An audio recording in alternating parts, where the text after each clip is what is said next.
राजनेता और राजनीतिक। राजनेता जो है वो सोचता है आने वाली पीढ़ी के विषय में। राजनीतिज्ञ जो है वो सोचता है आने वाले चुनाव के विषय में। सर, आप प्रशांत किशोर को कैसे देखते हैं? मतलब क्या वो एक राजनेता है या फिर वो एक राजनीतिज्ञ? क्यों गाली सुनवाने के फिर में लगे हुए हो?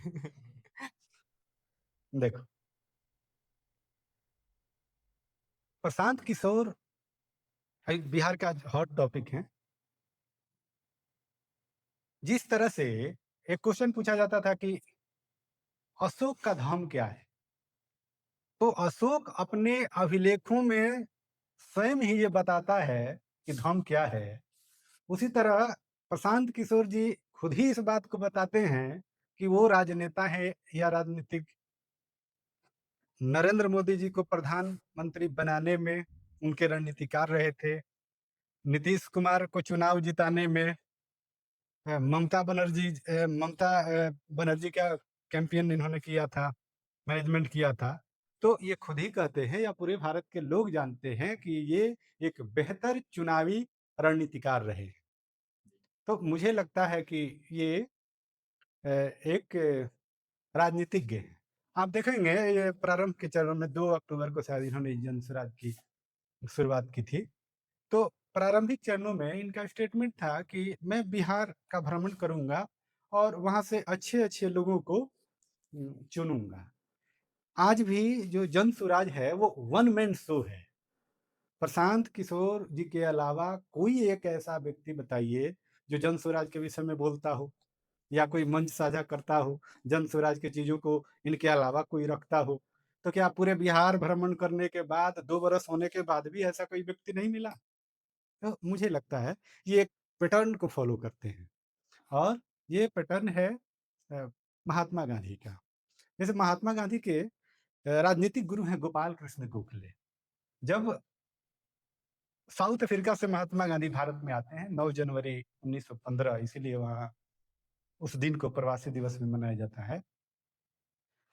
तो गोपाल कृष्ण गोखले उनको ये सुझाव देते हैं कि आप एक बार भारत का भ्रमण करो। गांधी 1 साल जब भारत का भ्रमण करते हैं तो ये बात समझ जाते हैं कि कांग्रेस यही कांग्रेस 1885 में इसकी स्थापना हुई थी ना। तो कांग्रेस आंदोलन चला रही है, लेकिन ये आंदोलन तब तक सफल नहीं होगा जब तक ये जन आंदोलन नहीं बनेगा। और जन आंदोलन का मतलब क्या हुआ कि आंदोलन में सभी वर्गों का, सभी जातियों का, लिंगों का सहयोग, उनकी सहभागिता। जब सबका पार्टिसिपेशन होगा, जैसे किसान का, मजदूर का, आदि-आदि, महिला का, पुरुष का, तो वो जन आंदोलन होगा। और जब तक ये जन आंदोलन होगा नहीं तब तक सफल नहीं होगा।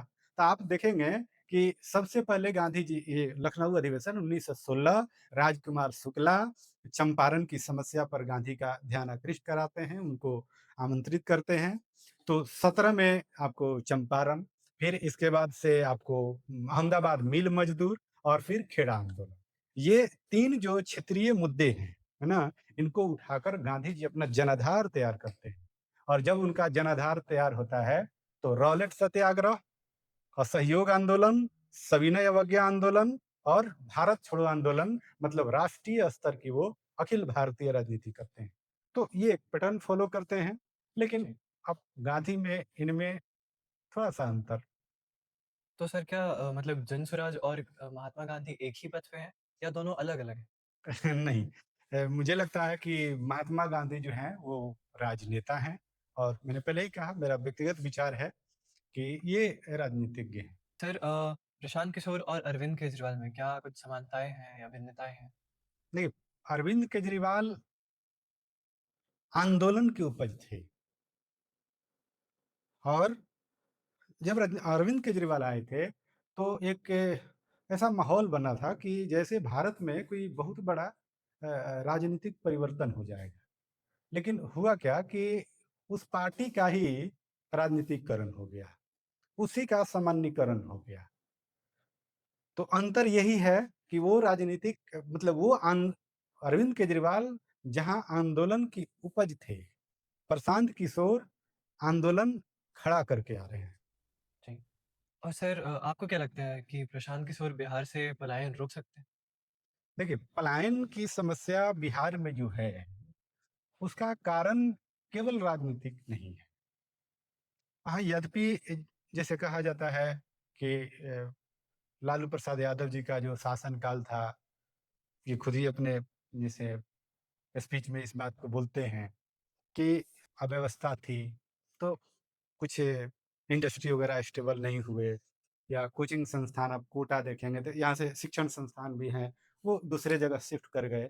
लेकिन केवल एक वजह से ऐसा नहीं है, इसका एक कारण है कि बिहार की जो आप ज्योग्राफी देखेंगे, तो यहाँ पर नेचुरल रिसोर्सेज जो है वो बहुत कम है, और पॉपुलेशन डेंसिटी जो है, जनसंख्या घनत्व जो है, वो राष्ट्रीय औसत से बहुत ज़्यादा है। जैसे भारत का जनसंख्या 2011 की जनगणना के अनुसार भारत का जो जनसंख्या घनत्व है, वो 382 है, और बिहार की जनसंख्या घनत्व जो है, वो 1106 है।